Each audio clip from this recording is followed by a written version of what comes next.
이 시간 하나님께서 우리에게 주시는 말씀은 마태복음 24장 36절로 44절까지입니다. 제가 가진 신약 성경 42면에 있습니다. 마태복음 24장 36절로 44절까지의 말씀 다 찾으셨으면 제가 봉독해 드리겠습니다. 그러나 그날과 그때는 아무도 모르나니 하늘의 천사들도 아들도 모르고 오직 아버지만 아시느니라. 노아의 때와 같이 인자의 임함도 그러하리라. 홍수전에 노아가 방주에 들어가던 날까지 사람들이 먹고 마시고 장가들고 시집가고 있으면서 홍수가 나서 그들이 다 멸하기까지 깨닫지 못하였으니 인자의 임함도 이와 같으리라. 그때에 두 사람이 밭에 있음에 한 사람은 데려가고 한 사람은 버려둠을 당할 것이요 두 여자가 맷돌질을 하고 있음에 한 사람은 데려가고 한 사람은 버려둠을 당할 것이니라. 그러므로 깨어 있으라. 어느 날에 너희 주가 임할는지 너희가 알지 못함이니라. 너희도 아는 바니 만일 집 주인이 도둑이 어느 시각에 올 줄을 알았더라면 깨어 있어 그 집을 뚫지 못하게 하였으리라. 이러므로 너희도 준비하고 있으라. 생각하지 않은 때에 인자가 오리라. 아멘. 깨어 준비하고 살겠습니다. 아멘. 세상이 하루도 조용한 날이 없이 참 분주하게 2024년이 흘러가는 것 같습니다. 이렇게 우리가 세상을 분주하게 살다 보면은 정신이 번쩍 들 때가 있죠. 2024년 달력이 하나밖에 남지 않았을 때, 세월이 이렇게 빨리 지나가는구나. 내 나이가 벌써 또 한 살 더 먹게 되는구나. 이 생각을 하게 됩니다. 그러기에 오늘 본문 42절 상반절에 그러므로 깨어 있으라 이렇게 말씀합니다. 우리는 항상 영적으로 깨어 있어야 이 세월의 무상함도 인생의 허무함도 이겨낼 수가 있습니다. 우리 주님은 곧 오십니다. 아니 지금 오고 계십니다. 우리 인생 가운데 이 깨어 있으라라는 헬라어 그레고레 이테란 말은 이 그레고리란 말이 있잖아요, 그죠? 이 말이 이제 사실 깨어 있다라는 말로 깨어 있자라는 의미로 이름을 붙여졌는데요. 깨어 있다, 정신 차리다, 주의하다라는 그런 의미로 동사 그레고레오라는 말, 이것은 2인称 복수 현재 진행형입니다. 이 무슨 말이냐면은 너희는 계속해서 깨어 있으라 이 말이거든요.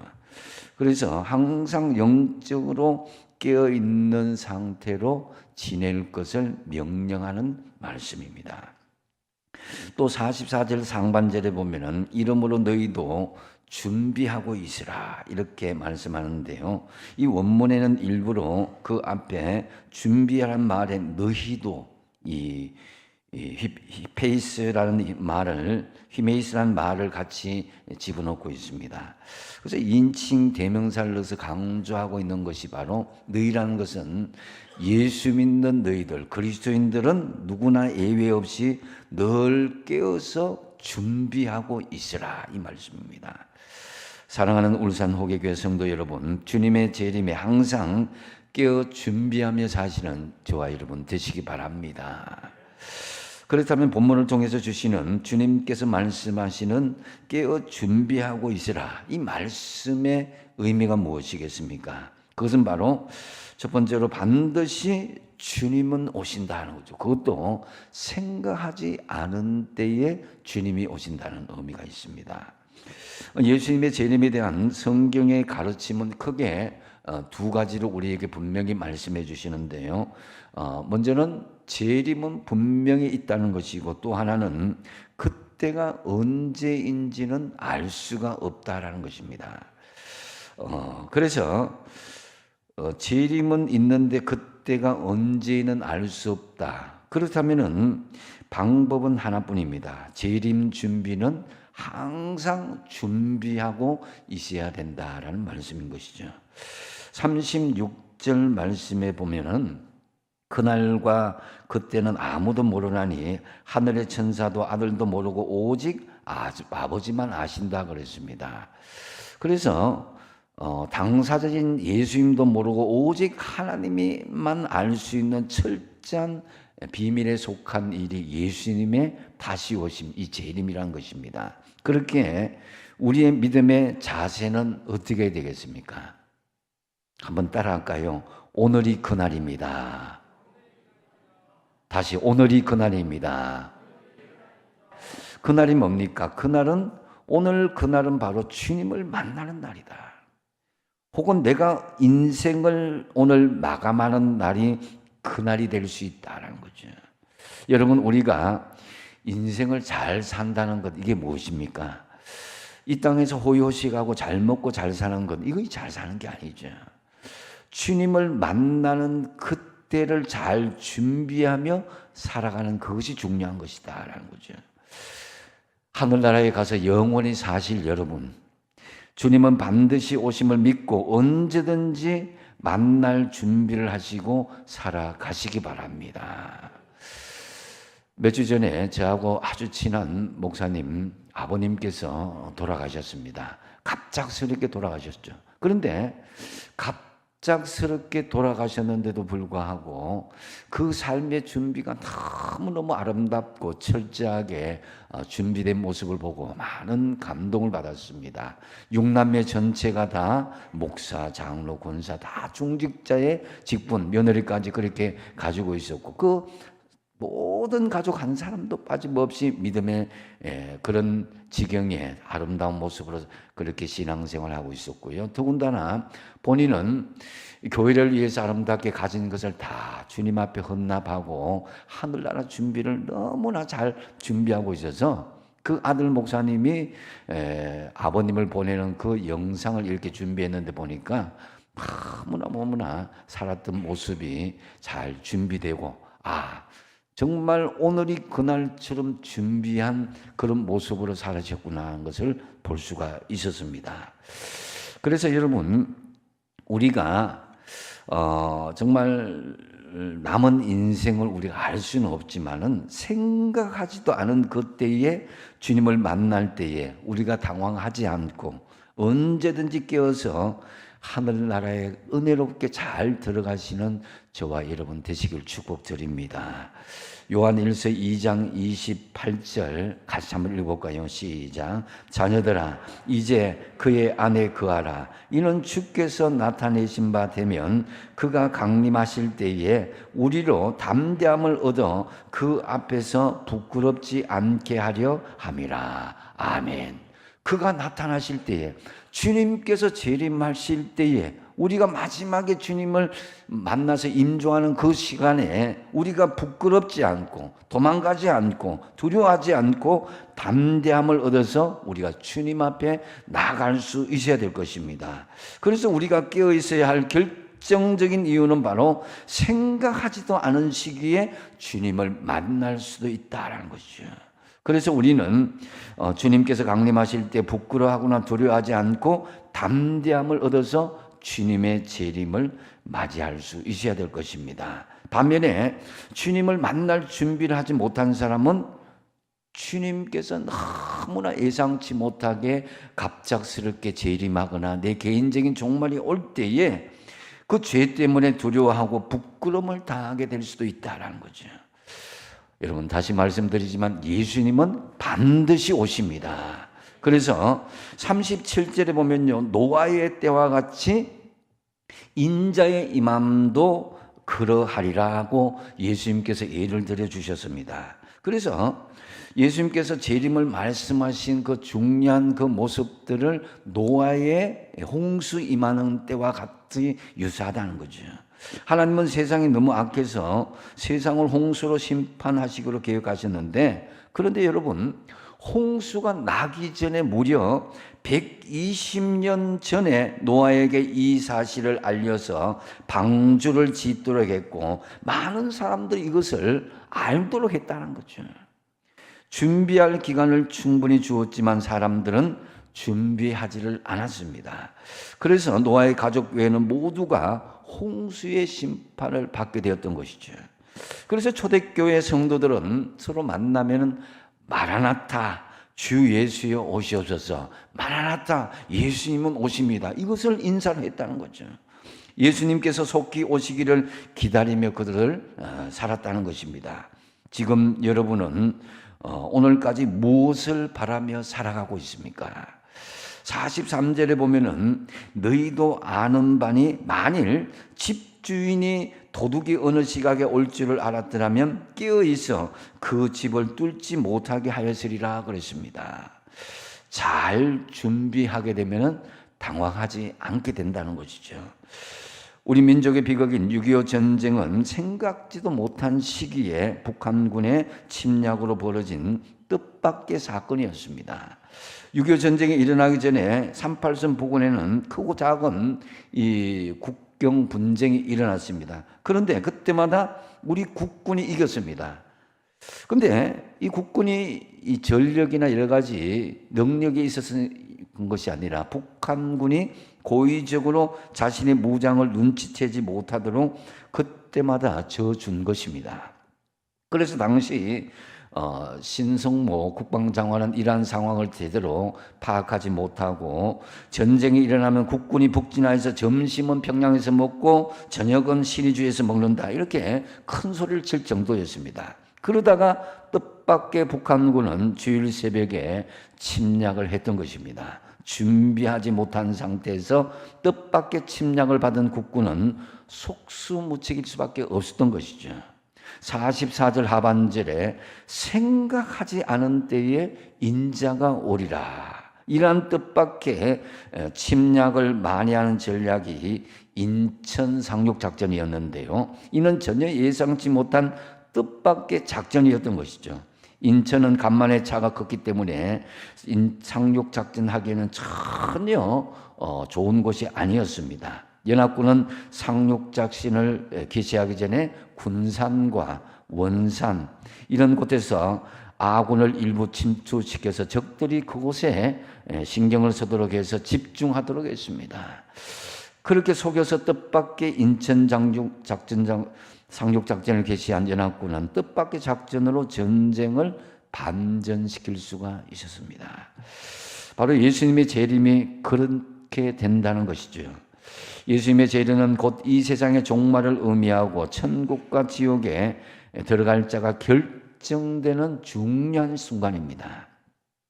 이날보다 더 중요한 날은 없습니다. 그래서 우리가 이 뜻밖의 주님이 재림하시는 것, 이것을 우리가 항상 준비하며 주님 오심을 깨어 준비하는 저와 여러분 다 되시기 바랍니다.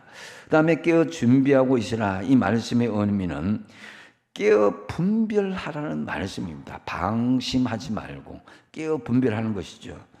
주님의 재림은 분명 언제인지는 알 수 없으며 그날과 그때는 아무도 모르지만은, 그렇지만은 주님 오시는 때에 대한 징조는 알 수 있다는 거죠. 본문 39절에 보면은 홍수가 나서 그들을 다 멸하기까지 깨닫지 못하였으니 인자의 임함도 이와 같으리라 그랬습니다. 홍수가 나서 그들이 다 멸하기까지 깨닫지 못하였다. 다시 말씀드리면 홍수가 먼저 왔던 것이죠. 다 멸망하기까지 그것을 깨닫지 못했다는 거죠. 이것은 바로 주님께서 깨있는 자는 홍수가 임할 때에 그것을, 그 징조를 보여준다는 것입니다. 그래서 주님께서 재림하실 때는 징조를 보여주시며 깨어있는 사람은 그것을 분별하여서 주님을 믿음으로 마라나타, 아멘 주 예수여 오시옵소서라고 주님을 맞이할 수 있게 한다는 것입니다. 그래서 방심하고 잠들어 있는 사람은 분별하지 못하고 늦게서야 그것을 깨닫게 된다는 거죠. 그러기에 우리는 이 시대적인 징조를 잘 분별하면서 깨어 있기를 힘써야 된다는 거죠. 그것이 우리의 열심 있는 기도로, 말씀으로, 때로는 시대적인 계시와 징조로 주님께서 믿는 자들에게 보여지는 그것을 우리가 무심하게 그저 방심하는 마음으로 하는 것은 건물이다라는 거죠. 그래서 특히 마지막 때의 징조는 사람들이 모이기를 싫어한다는 것입니다. 각자 개인 생활을 즐기고 가족과 인간관계를 소중히 여기지만 여기에는 하나님이 빠져버리는 결정적인 오류가 생기는 거예요. 그래서 히브리서 10장 25절 말씀에 모이기를 피하며 어떤 사람들의 습관과 같이 하지 말고 오직 권하여 그날이 가까움을 볼수록 더욱 그리하라. 더욱 모이기를 힘쓰라는 것입니다. 이런 것을 경고하고 있는데요. 이 북유럽, 스칸디나비아 이 반도의 이 나라들은 굉장히 복지가 발달했죠. 전통 기독교 국가였습니다. 그러나 그 기독교 국가가 하나님 중심에서 인본주의 국가로 바뀌게 되니까 나라가 지금 계속 타락의 여정으로 빠지고 있습니다. 사람과의 그런 관계를 중요시하다 보니까 하나님과의 그런 믿음의 중심은 점점 약해지게 된 거죠. 주님의 재림이 가까울수록 더욱 열심히 믿어야 될 때인데 지금 인본주의, 세속주의, 그 안일주의로 물들어서 교회에 모이기를 싫어하다 보니까 지금 유럽 교회들은 텅텅 비어져 나가 있고 심지어는 영국은 기독교인보다도 실제적인 인구가 이슬람 인구가 더 많다는 거죠. 그래서 믿음 생활이 교회의 중심이 아닌 사람 중심으로 옮기다 보니까 교회가 점점 인본주의, 세속주의, 편리주의로 전락하여서 교회의 체질이 약화되는 것을 볼 수가 있습니다. 이것을 우리 한국교회는 경계할 수가 있어야 됩니다. 그래서 우리 민족은 부지런한 민족이고 바쁘게 사는 민족이죠. 긍정적인 요인도 있지만은 삶의 우선순위를 세상 속의 바쁨으로 살게 되면은 신앙은 약화될 수 있다는 것을 우리가 경계할 수 있어야 됩니다. 너무 바쁘기에 참 피곤합니다. 그래서 다들 바쁘게 사다 보니까 바쁘지 않은 사람이 이상하고 피곤하지 않은 것이 이상하게 보이는 이 시대입니다. 그러다 보니까 교회에 나와서 예배드리기 위해서 모이는 시간, 세상 일을 잠시 멈추고 쉬는 시간 정도로 생각합니다. 그리고 다시 세상 속에 또 그렇게 하다 보니까 세상 중심으로 자꾸 돌아가는 거예요. 진정한 영적인 안식과 재충전의 시간이 되어야 될 터인데 본문에서도 주님 오시기 전에 상황을 말씀하는데요. 38절 말씀입니다. 홍수 전에 노아가 방주에 들어가던 날까지 사람들이 어떻게 했다고요? 먹고 마시고 장가들고 시집가고 있었다. 이 홍수가 나서 멸망하는 그 순간까지 깨닫지 못하고 자신의 세상의 분주함으로 열심히 다니다 보니까 그 홍수가 오를 때도 그걸 깨닫지 못했다는 거죠. 여러분, 노아의 홍수는 갑자기 일어난 게 아니라는 것이죠. 그런데 왜 깨닫지 못했느냐? 먹고 마시고 장가들고 시집가는 일에 너무 몰두했기 때문이다라는 거죠. 세상 일에 정신 팔려서 주님 오심을 깨닫지 못했다는 사실입니다. 그래서 다 멸망하고 마는 거죠. 물론 먹고 마시고 시집가고 장가가는 것, 이것은 나쁜 것이 아닙니다. 좋은 것이죠. 세상 사랑인데 꼭 필요한 것인데 문제는 뭡니까? 이런 것들에 너무 집중하고 정신이 팔리다 보니까 더 중요한 것을 깨닫지 못하고 산다라는 거죠.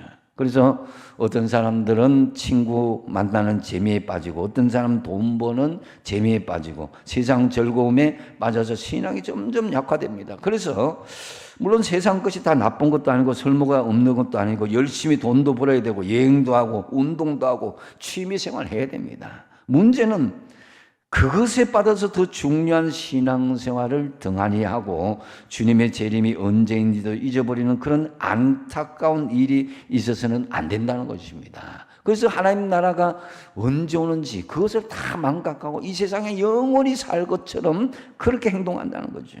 하나님이 믿음의 조상 아브라함에게 이 100살 때 낳은 아들, 사랑하는 아들 독자 이삭을 나에게 바치라, 번제로 바치라 이렇게 하는 이유가 뭡니까? 100세에 얻은 아들, 그 귀하고 사랑스러운 아들에게 빠져서 그 아들을 준 나를 잊어서는 안 된다라는 것을 가르쳐 주기 위해서가 아니겠습니까? 그 아들보다도 하나님이 더 중요하다는 것을 알려주기 위해서 네가 아끼는 독자를 모리아산에 번제로 바치라는 것입니다. 그래서 여러분, 세상 사는 재미들, 물질, 친구, 자식, 손주에 빠져서 우리의 영적인 마음이 둔하여지지 않도록 하십시오. 세상의 염려로 마음에 둔하여지지 않도록 하십시오. 항상 영적으로 방심하지 마시고 깨어서 분별하심으로 주님의 재림을 준비하십시오. 그래서 주님의 재림이 뜻밖의 사건이 아니라 기쁨으로 맞이하는 재림신앙을 가지시기 바랍니다. 세 번째로 깨어 준비하고 있으라는 이 말씀의 의미는 전해야 할 때 전하라. 더 늦기 전에 전해야 할 때 전하라는 그런 의미가 있습니다. 40절에 보면은 그때에 두 사람이 밭에 있었는데 한 사람은 데려가고 한 사람은 버려둠을 당한다 그랬습니다. 이 교인들 중에도 보면요, 믿음은 좋은데 전도를 잘 못하는 분들이 많이 있습니다. 우리는 나만 홀로 구원받아서는 안 됩니다. 함께 밭에서 일하다가 버려짐을 당한 친구, 함께 맷돌질을 하다가 버려짐을 당한 나의 가족도, 나의 어디선가 버려짐을 당한 나의 지인과 이웃들을 그냥 방치해서는 안 된 것이죠. 그들을 보면서 정말 그들은 정말 길을 모르는 사람들이고 방향조차 밟지 못하는 불쌍한 영혼들입니다. 인생을 목적을 모르는 사람들, 현재의 모든 인생의 전부인 것처럼 사는 사람들이 있습니다. 그래서 여러분, 늦기 전에 복음을 전하시기 바랍니다. 올해가 가기 전에 복음을 전하십시오. 전도는 해도 그만 안 해도 그만이 아닌 성도가 꼭 해야 될 사명입니다. 지금 우리 형제 자매들이 지체들이 죽어가고 있다면 여러분, 눈앞에 자녀들이, 우리 형제들이 죽어가고 있다면 살리지 않을 사람 누가 있겠습니까? 지금 우리 가족과 이웃들이 예수를 모른 채 그냥 그 영혼들이 조난당하고 지옥으로 향하고 있습니다. 그런데 그것을 가만히 보고만 있어야 되겠습니까? 그래서 예레미야 선지자는 한번 하나님의 말씀을 전하지 않겠다고 결심을 하죠. 하나님의 명령에 따라서 말씀을 선포하는데 사람들이 욕하고 침뱉고 죽이려고 덤벼는 일이 막 하루아침 하루 이틀이 아니니까 막 진절미가 난 거예요.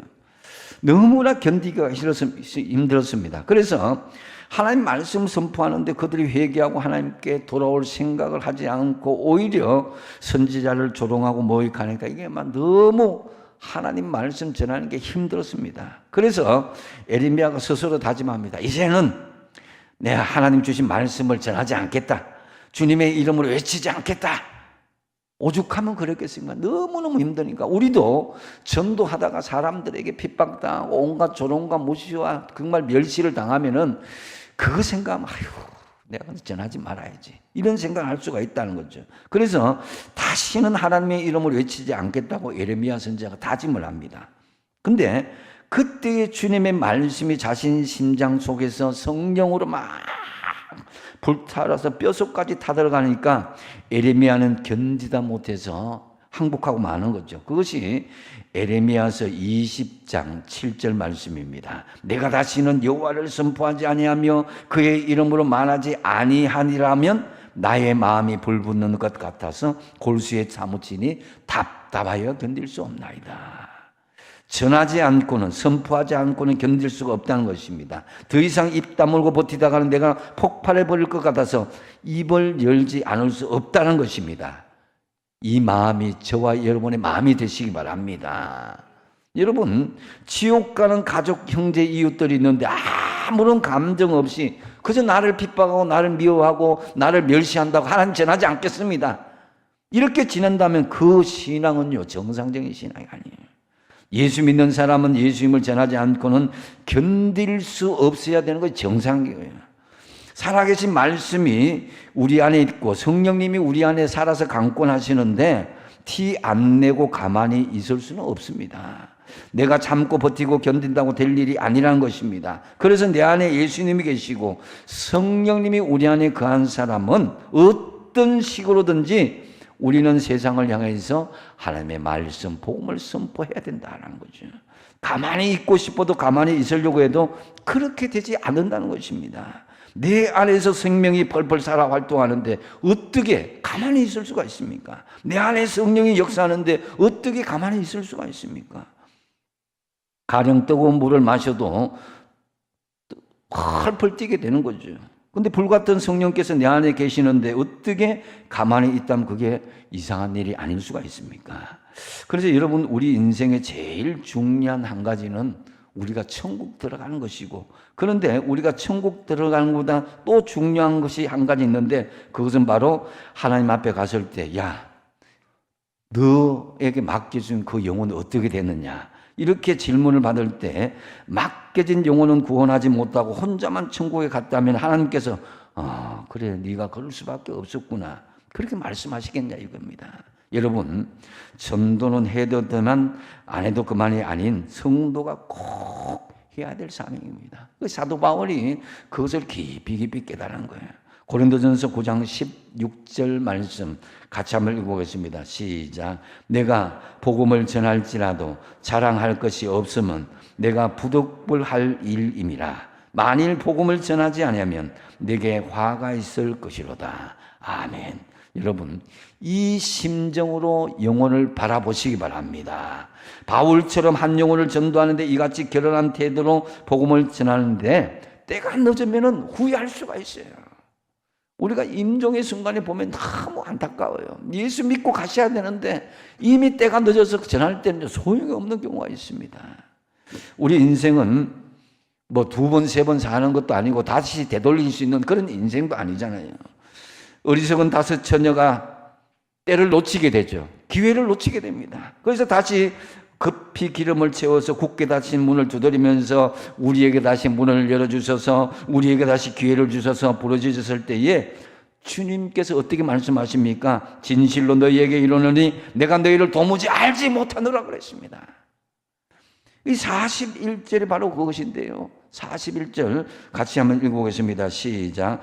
2 여자가 맷돌질을 하고 있음에 한 사람은 데려가고 한 사람은 버려줌을 당할 것이니라. 아멘.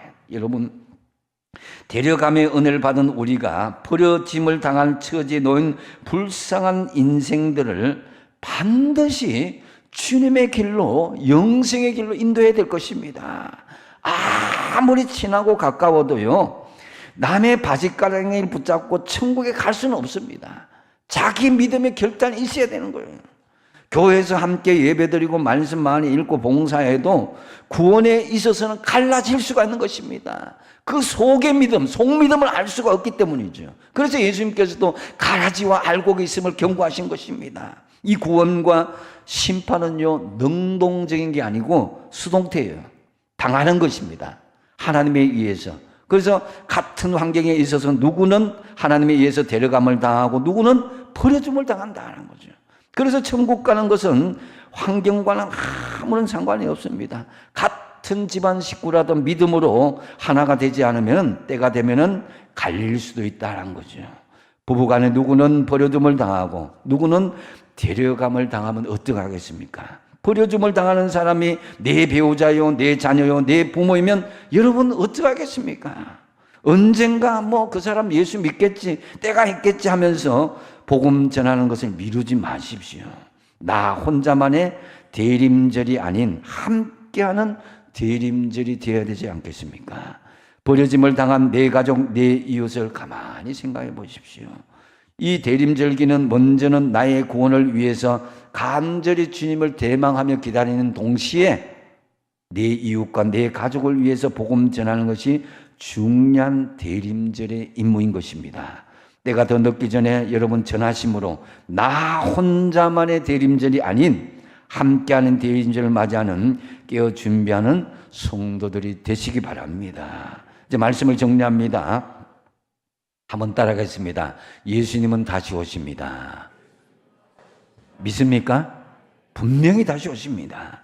노아 홍수 심판 때에 노아 가족들을 제외한 그 사람들은 하나님의 경고를 무시했습니다. 예수님 오실 때도 똑같은 일이 벌어질 거란 것입니다. 대림절기를 맞이하면서 저와 여러분 오늘 말씀을 깊이 새기면서 우리는 주님의 대림절이 뜻밖의 사건으로 임하지 않도록 깨어 잘 준비하도록 하십시오. 깨어 준비하고 있으라는 이 말씀의 의미가 첫 번째로 뭐라고 했습니까? 반드시 주님은 오신다는 것입니다. 우리가 생각하지 못한 때에. 그래서 여러분 생각하지 못할 때 주님 오심을 알고 깨어 준비하십시오. 두 번째 뭡니까? 깨어 분별하라는 것입니다. 방심은 건물이다. 영적으로 깨어 있는 것입니다. 그래서 주님의 재림이 뜻밖의 재림이 아니라 기쁨으로 맞이하는 재림이 되어야 된다는 거죠. 세 번째 뭡니까? 전해야 할 때를 전해야 한 것이에요. 더 늦기 전에, 후회하기 전에.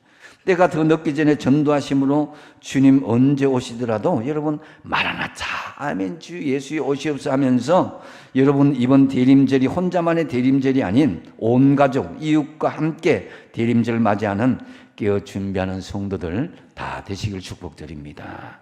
기도하겠습니다.